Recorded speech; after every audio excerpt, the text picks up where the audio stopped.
Hey, welcome back to my channel. Jeannie Lynch coming to you today. Really excited to continue the beautiful work of teaching you spiritual modalities from around the world. And my next guest I met on TikTok. Love that platform, by the way. Having a lot of fun expressing myself creatively on that platform. And we met because we have this thing in common. We're both teaching others how to use spirituality in our everyday life to heal, right? So that's the work that we're doing here and on my channel. And I asked her to come in for an interview today because she does a lot on TikTok about totem animals and animal medicine and spirit animals and, seek the medicine that you wish to be. She's got all these great little aspects of connecting to realms and kingdoms, and I'm fascinated by this. I hope you are too, because we're going to bring her in, we're going to pull it back, look at it, dive deep, and understand how we can use nature, which is right in front of us, to help ourselves heal. Are you excited? I am. Stay looking, stay watching, stay listening. That fun interview is coming up next.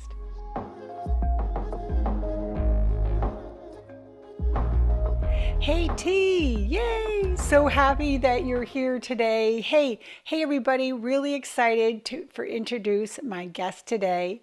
She goes by, it's Treese, but she's going to tell us. She goes by T, and she'll explain why that is. We're going to bring her in. So excited to get to know you. I did say in the hook that I met you on TikTok, so we're connected through the spiritual community there.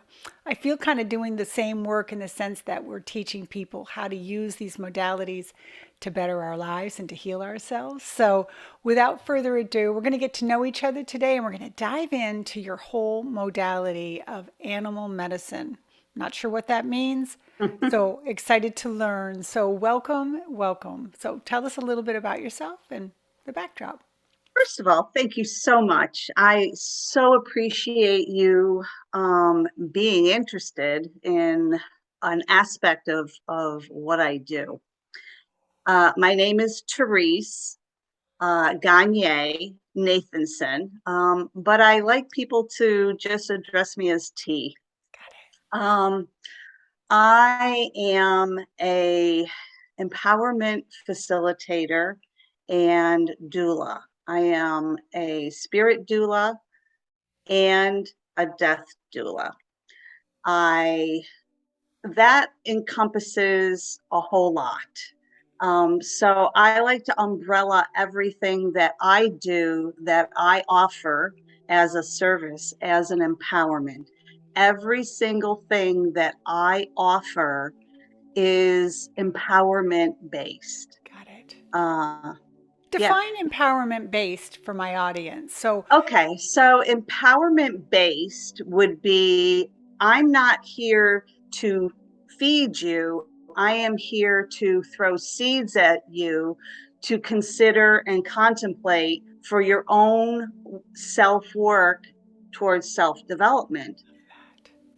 love that. Okay, I totally get that. So, Yeah, totally appreciate that too. We're not, we always say we're healers, but we're not doing the healing people, right? We're helping others heal exactly. themselves. So that's Exactly. perfectly in alignment with my channel too, and what I think our both of our messages are. So I want to, before we dive into the animal and the kingdom and all this stuff that I'm just fascinated by, totem animals and spirit animals, I want to talk about the death doula real quick, if you don't mind.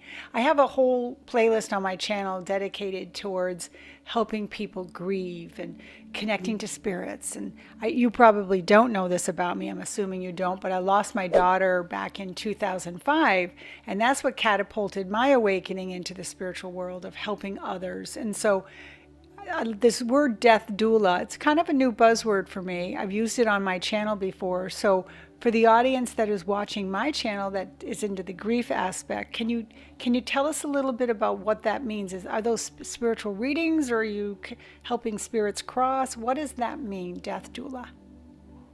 So, the definition of doula, let's drop the death word for a Okay. minute, because I like to keep things simple so that people can grasp Yes.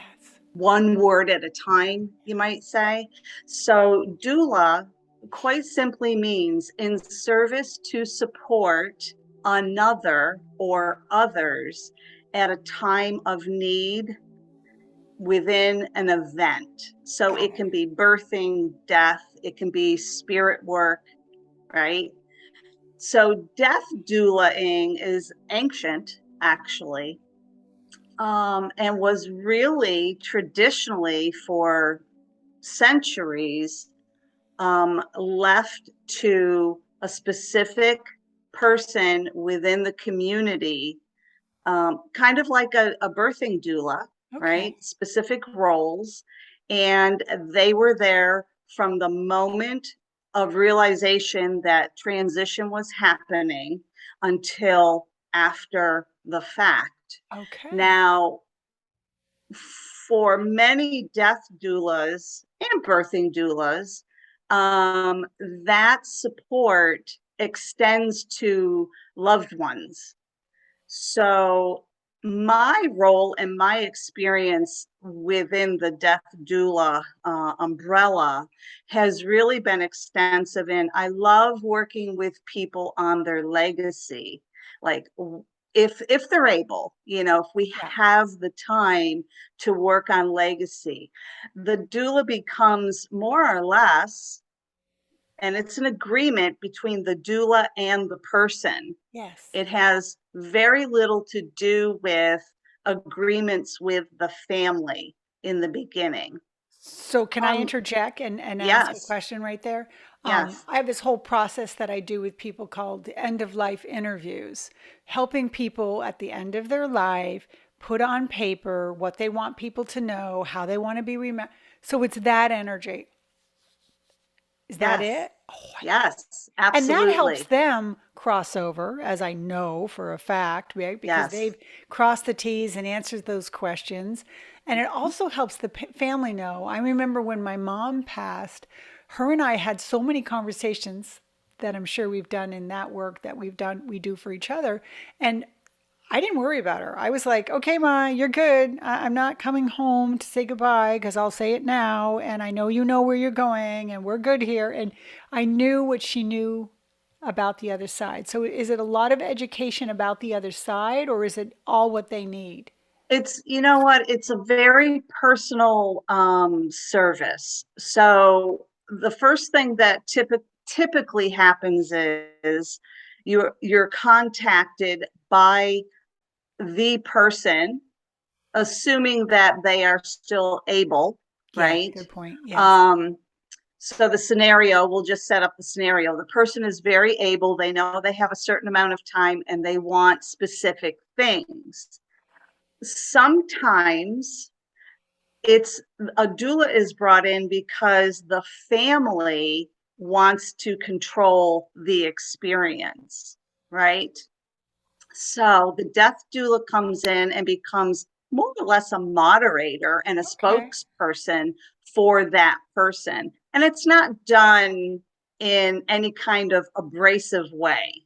You come in Yeah. as the kind of peacekeeper Yeah. and hold space Yeah. for everyone involved, because as we know, those who have been given the news that their loved one is heading, Transitioning. in transition, has their own stuff that they're working Oh, through, yeah. right? Yes. So it can be very complex. uh it just depends on the dynamics, Got you it. know. Got it. It So, can even be just a matter of this person is towards the end and the family has requested that you do visual, just so that someone is present if they can't be there. got it. That's a very important part too. Yeah. Oh, I love Yeah. this. I love A this. doula does not make medical decisions. Got it. They are strictly the voice and the support of the person going through the transition.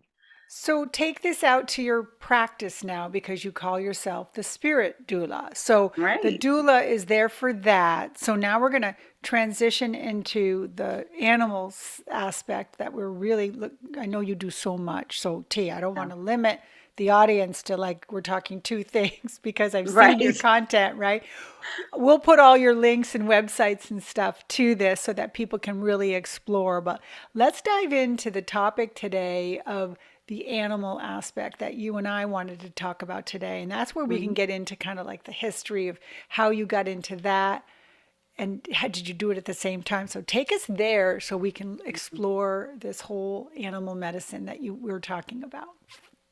So animal medicines came in very, very young for me, way before, and actually they were the doula-ing and the animal medicine came in at a time, and there will be people out there that will shake their head and say, Yeah. "Oh yeah, I was that kid." I literally created a graveyard for birds who had hit our picture window. Oh my gosh, too And funny. Not I funny. would take them and honor them and understand them. And I mean, to say that my father was concerned about me would be an Oh, understatement. that's But I funny. understood Yeah. that that was life and it was precious, and it didn't matter that it was a bird who saw its reflection, Yeah. right? I think that's beautiful. I have a friend in my circle, spiritual circle, who is all like you, same energy. And I always laugh when I'm driving down the road. If I see an animal that's been killed, because we're in Florida and there's always some roadkill, right? An Right, armadillo or something. right. Whenever I see the animal pulled to the side, like it's been placed there, I know she's found it and she's done this because she's all about like, just respect, and Yeah, keeping the chain moving and the yeah, whole, and I just yeah, love yeah, that. So always yeah. connected to nature or Oh, animals yeah. and mostly or both of Yep. them. Both, Okay, because I came from a family that was very nature based. got it. Um, So when so, did it become more like it is today? So mhm. take us there. So I don't remember the age. I'm going to say between my 20s and 30s, I started to really study under specific traditional people. And the one thing that kept coming back to me was the medicine wheel Got it. and Oh, that okay. tradition. Okay. What And is that tradition? it involves, animal medicines and Okay. the importance that they hold within our daily lives. And I spent many, many years studying that alone. And then it just kind of branched out.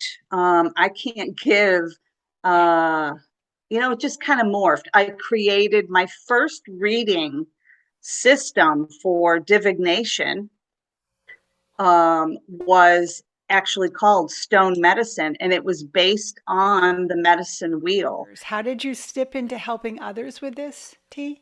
Bravely, it took bravery, honestly. It started very slow with friends, and it just kind of branched out from there till I got brave enough to actually start working out of a metaphysical shop offering the service.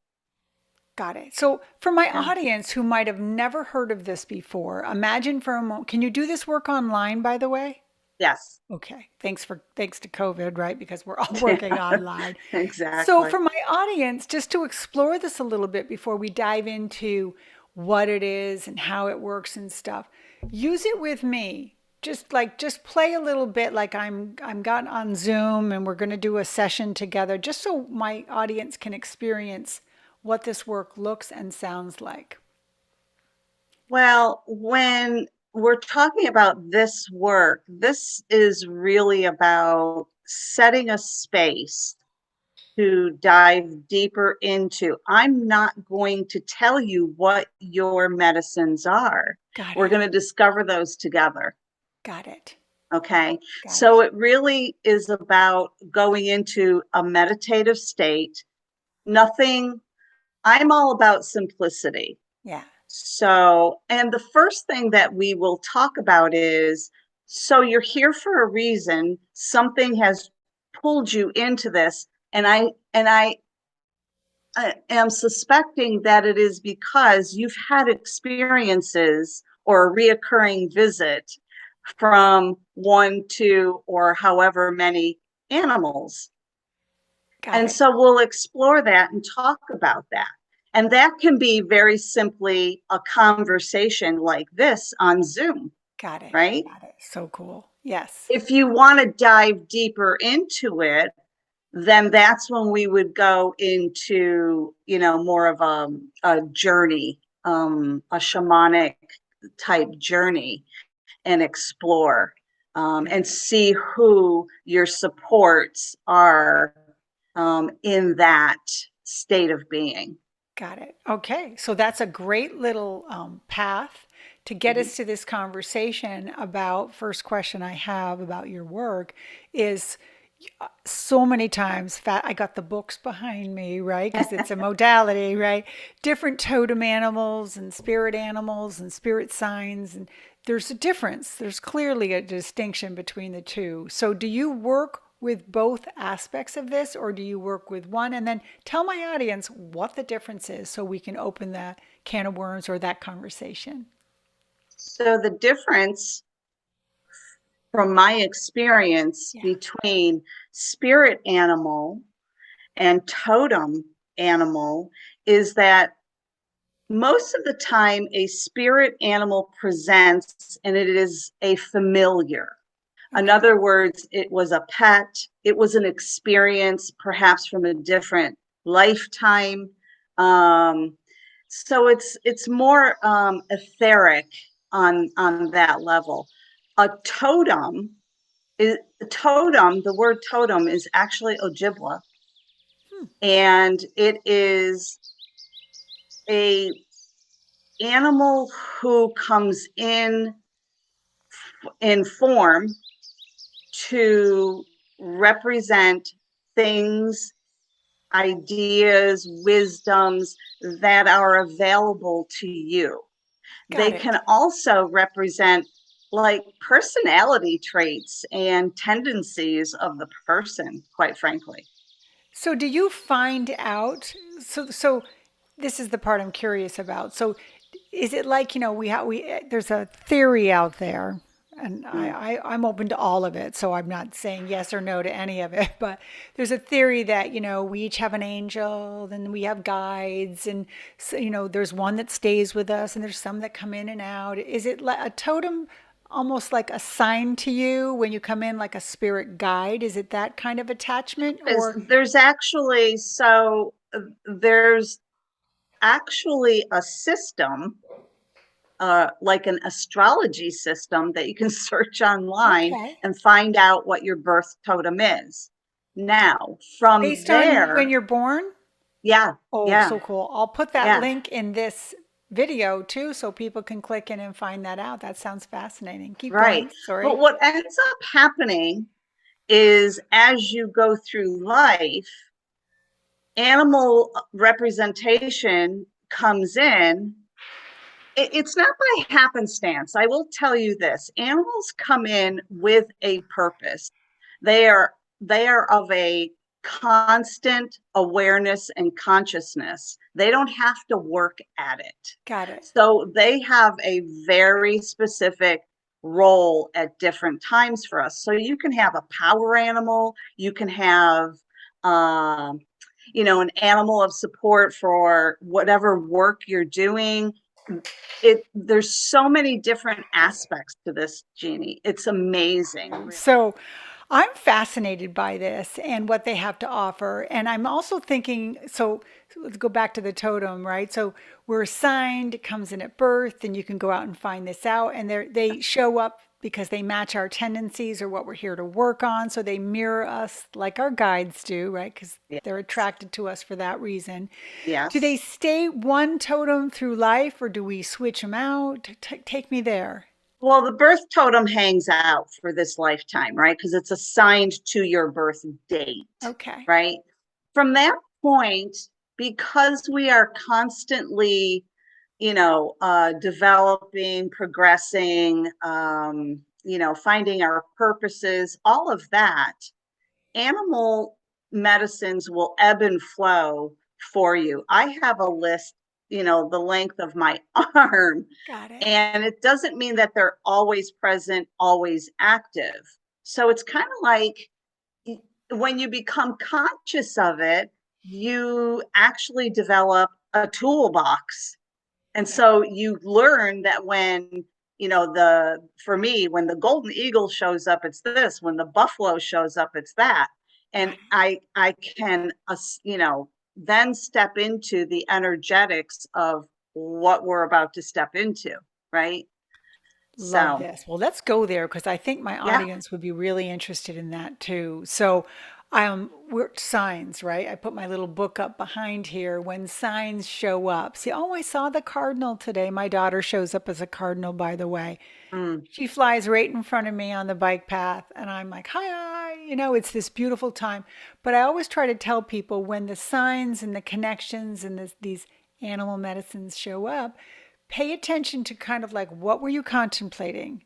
What were you thinking? What were you praying for? What were you asking for?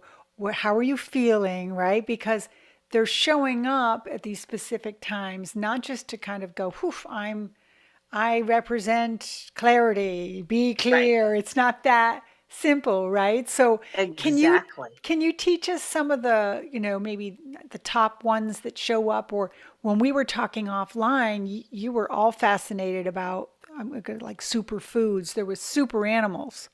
So Yes. take us there so my audience can learn. And I'll be putting a whole bunch of beautiful slides to illustrate some of this Okay. too. So take us there. Let's go there. A matter of paying attention, Yes, it honestly. is. Yeah. It really is a matter of being in the moment and paying attention. And then you can validate that by requesting, right? Show me again that this is actually you, kind of Okay. thing. Do you have any of the symbols or the names or the messages attached to any of these sacred animals that you could share with the audience? Like I was doing my pre-work and getting ready to talk with you, and I can put up a whole slide that talks about this right now. In fact, I think I'll do that. It's coming up as we speak. The hawk references this, and the eagle, and the crow, and the owl, and the cardinal. Take us through some of the real Mhm. sacred aspects or the most common ones that people can see and what they mean, if you don't mind. I love this question because there is something to the popularity of some of the medicines. One is at top of the list is red tail hawk. Okay. Now, and you can, listen, in today's world, you can go online and you can research the medicine of the red tail hawk and you will get bombarded with, a gazillion hits, right? Yeah. What I like to do with people is I like them to define it and feel it for themselves. Here are the most basic explanations to the animals and their signs. A hawk stands for patience and inner sight. An eagle shows up with dreams and goals and aspirations. A crow or a raven talks about transformation. An owl shows up to remind you about your intuition. A cardinal is a loved one in spirit.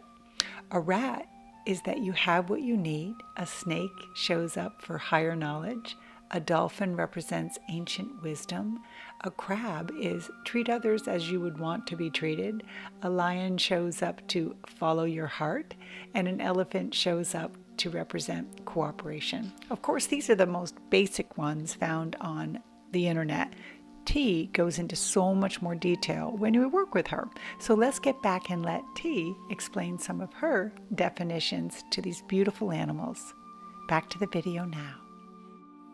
So, as over the years, as I have worked with all these different medicines, it became very clear to me that the red tail hawk is the earthly plane messenger.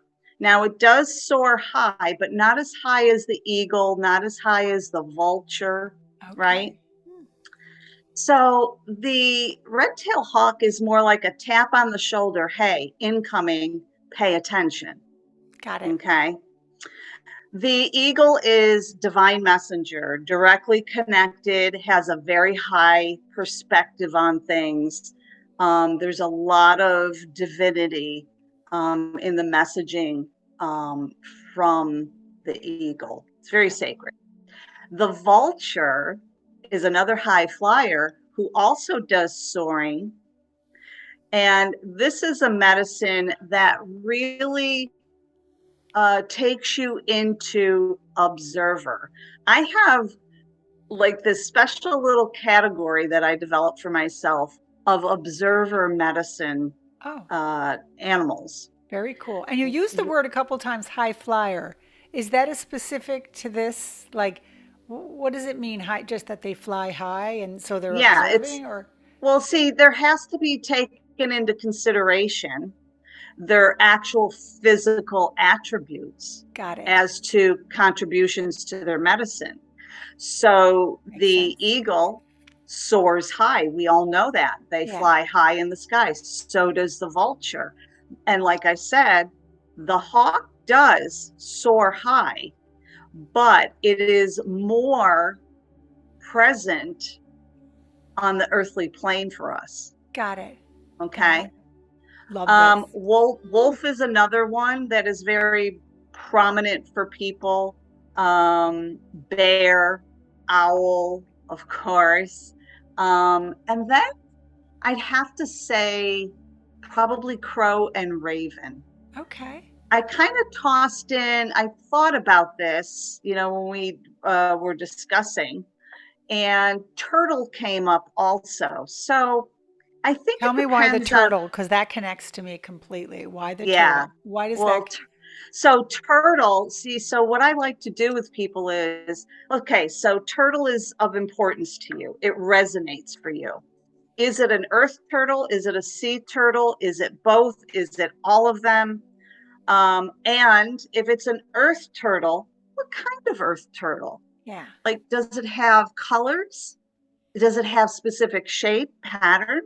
Like, these are all things that are very specific to you. yes, yeah, Realm, right? got it.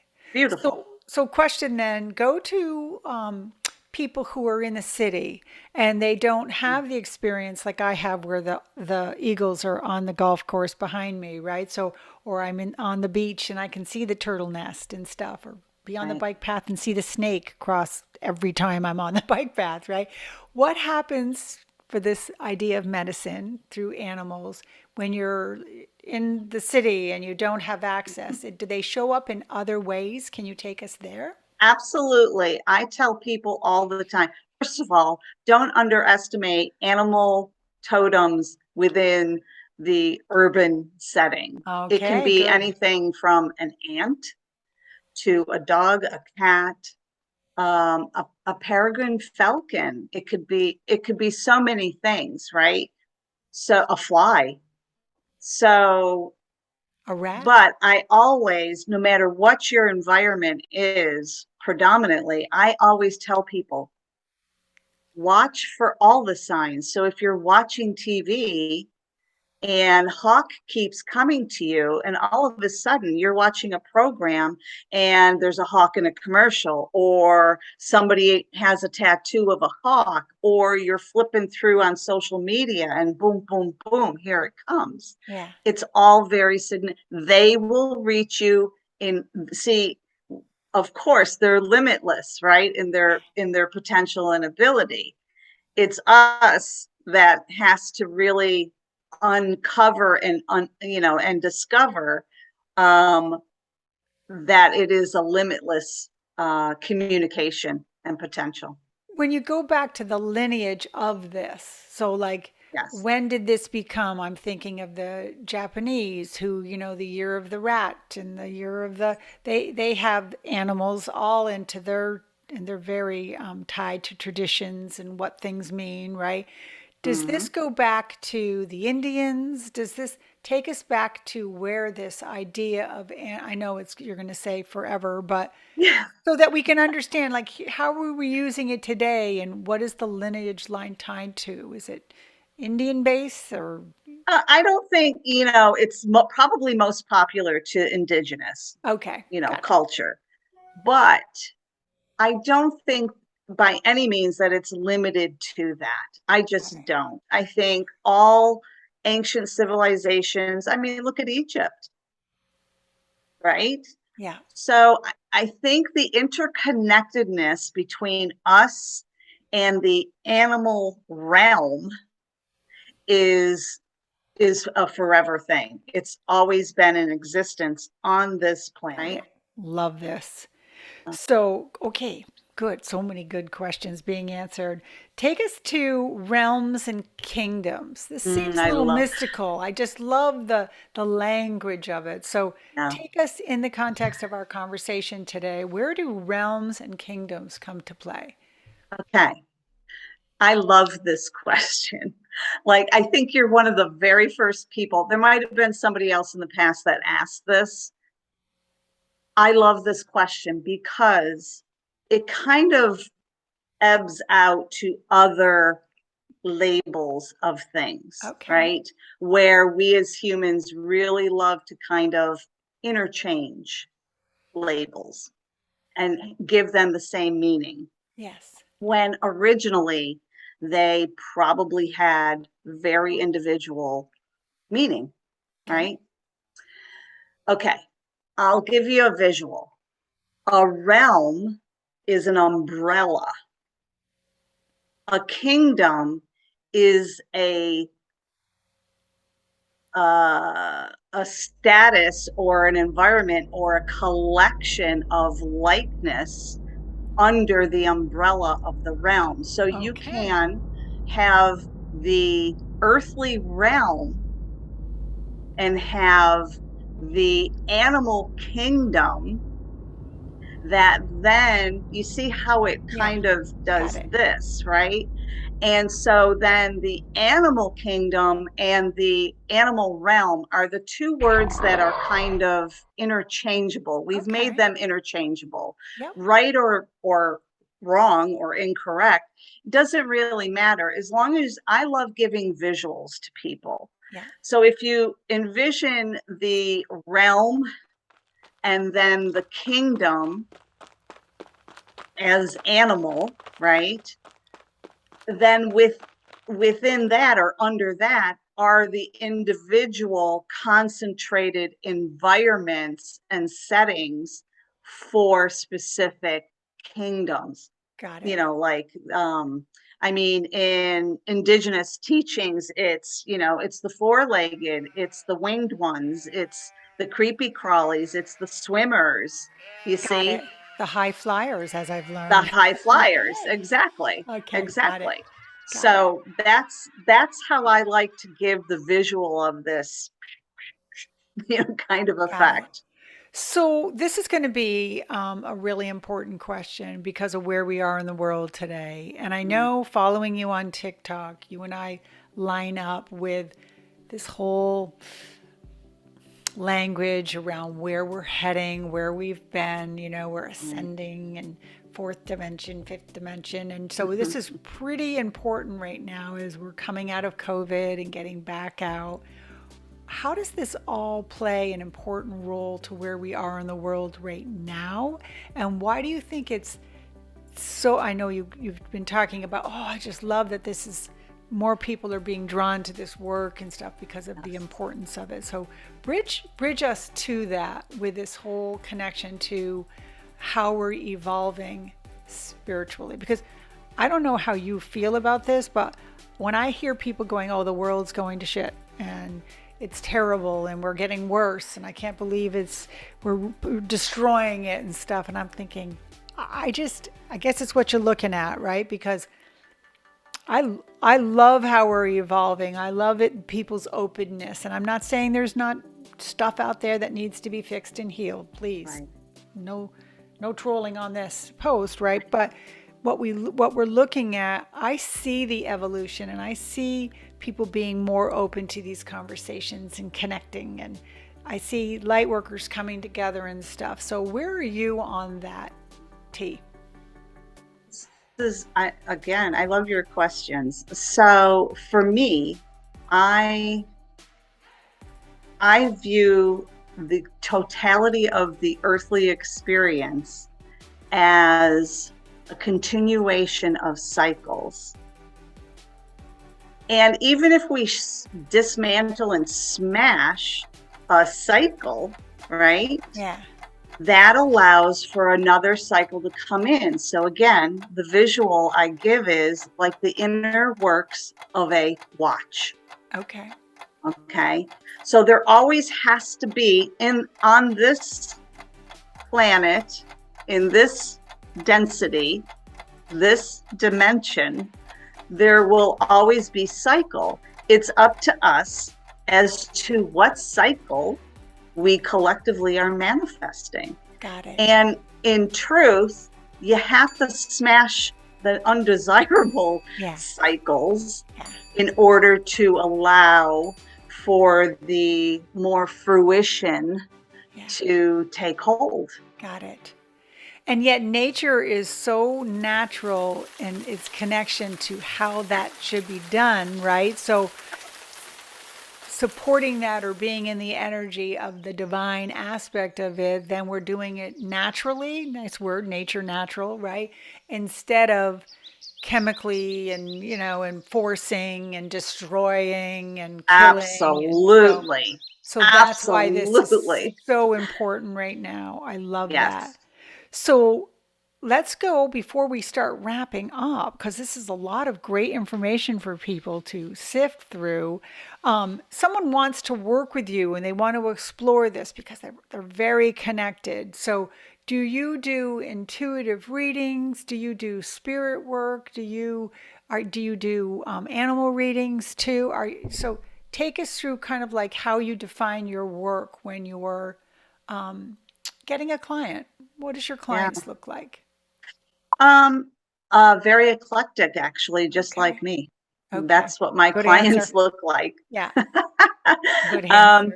So yes, I do offer different styles. All my readings, except for maybe one, I have developed intuitively through the years. Mm-hmm. And for anyone that follows me and has had previous readings, they know that there will be a new reading developed, and I drop and I add, and I the creative flow has to always be present for me. Got it.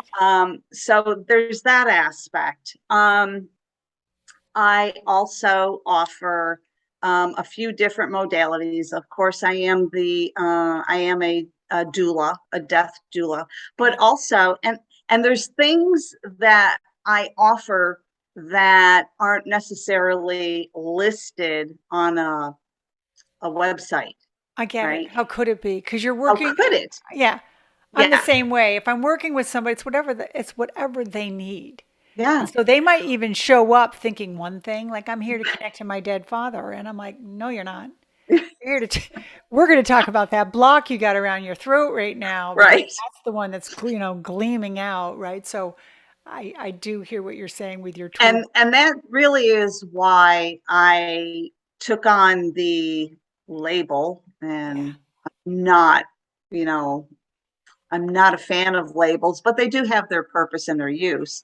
The empowerment facilitator. So when you come to me, like you said, maybe thinking I need this, and I may grace you with what you're desiring in the moment, and it very soon becomes obvious to both of us that there's other things to be worked on.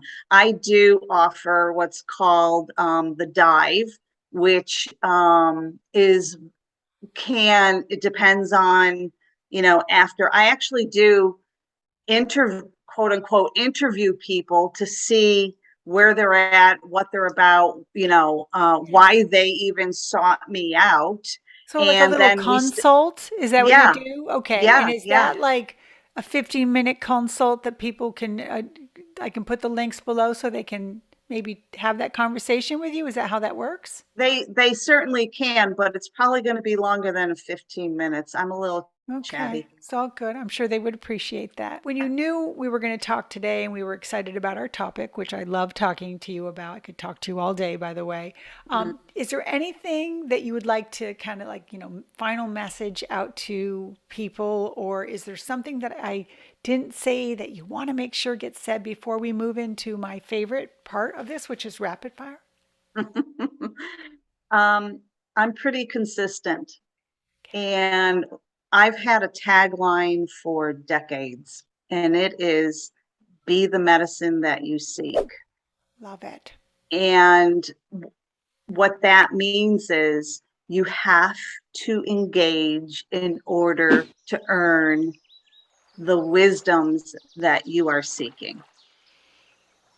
Say that again and explain it because it's so You perfect. have to earn the wisdoms that you are seeking. I believe that we are all born with innate wisdoms.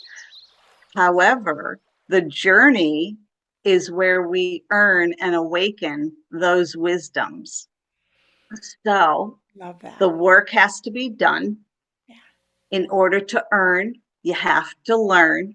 Yeah. And in order to learn, you have to be what you are seeking. Oh, So if you're I seeking enlightenment, you better be kind of a high flyer, got it. you Got know? it. Got it. There's the high flyer again. I Yeah, love that. yeah.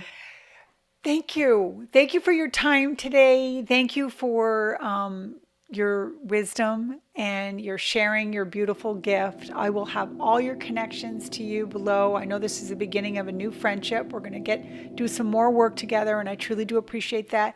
T has a YouTube that you're, I'm going to say, just starting up. Maybe it's been there, but you're starting to focus a little bit more on it. You were starting to put up meditations there, and you were going to do a new series. I'll put that link below. We'll get that going for you and ask people to subscribe to her channel. And I think that means we're moving into, you know what that means? We're moving into rapid fire. Uh-oh. Oh, this is the fun part. One word Okay. answers, that's the hard part. Music's kicking up, lights are flashing. One word, here we go. What is your favorite movie? Dances with Wolves. Oh, of course it is. That's so funny. I love that. Perfect. If you were going to change the world today, the world needs what in order to be changed? Grace. Everybody has pet peeves. What is yours? Lying. Oh, even better. We all have beautiful personal qualities about ourselves that we love. This is your chance to tell people what you love about yourself. Humor. Everything has to be lighthearted, or it will bypass the heart. Thank you. That's why we're on TikTok, right? And then the last question before we say thank you and goodbye today is, what are you doing when you're experiencing joy? You know, the first thing that came to me was eating. Eating. Even better. Hey, everybody. We're going to go to lunch now, right? Hey, everybody. Thank you so much for showing up today and being part of our beautiful video. We will see you out. All the links are below. Thank you so much, Therese, for coming in today and spending your time with us today. So, bye, everybody.